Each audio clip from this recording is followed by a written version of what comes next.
Yey, phambi koba singene kule video bethunani kaMangwabe nemessage yakhe to us women.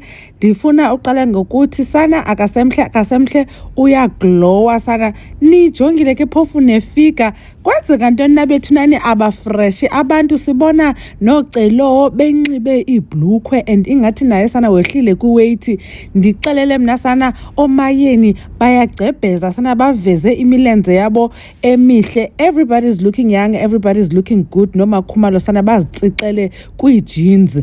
Hey, bathi abantu sana umakhwela makakrokrelwe sana. Uthe utata uMusa Mseleku wawuthatha unkosikazi omncinci. Hey, yashukumisa abantu ba hey sana uziyekelela vukani nali 2000. So everyone is looking good.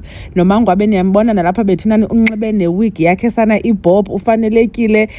uMangwabe ke simgqibele kudala ukhe simbona apha ku social media. I think the last time sasimbonile wayehamba nentombi yakhe uMawande bebheke kwinto ye dance, and then ke siyazi ba usendlini yakhe enhle njengoba nimbona nangoku sana i-background le imhlophe ayingomadonga ablue asemzumbe. Anyways ke bethunani nansi i-message kaMangwabe ayibhekise kuthi bethunani zimbokodo nge-Women's Day. Khanimamele. Sanibonani, namhlanje is the 9th of August okuwusuku labantu besifazane. Mina nguMangwabe ngwakamseleku. Ngifuna ukuthi kwimbokodo out there ngicela ukuthi nizinakekele, put yourself first. Uwazi ukuthi yonke into ibalekile, umuntu wesifazane ubalekile emhlabeni. Since sikwazi ukwenza izinto abantu besilisa abahluleka ukuzenza, niyazi ke nalo ukuthi what do I mean. Kodwa into engifisa ukisho kakhulukazi yokuthi a woman can become two things. It's who and what she wants to become, as long as she puts her mind in it. Nginthanda kakhulu.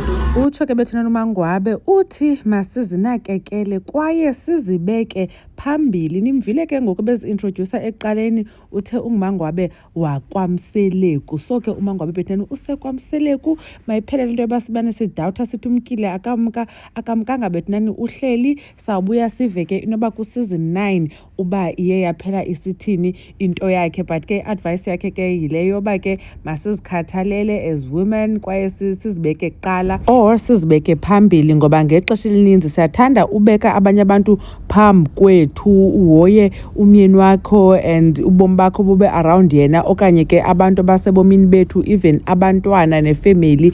Angekhe ukwazi ubanakekela wena ungakhange ube kanti uyazinakekela. So ndiyavumelana naye ke uMangwabe bethunani xa esithi masizibeke phambili as amanina, ngoba kaloku funeka sikwazile unakekela abantu abasebomini bethu. Ngeke sikwazi uyenza loo nto again, mandicacise, singakhange sibe kanti thina sizinakekele. I hope ke nani niyanonwabela usuku lweni lwamanina. Mamgobhozi uyabulela kakhulu ngothi nibukele le video. Ndanibona kwi video elandelayo.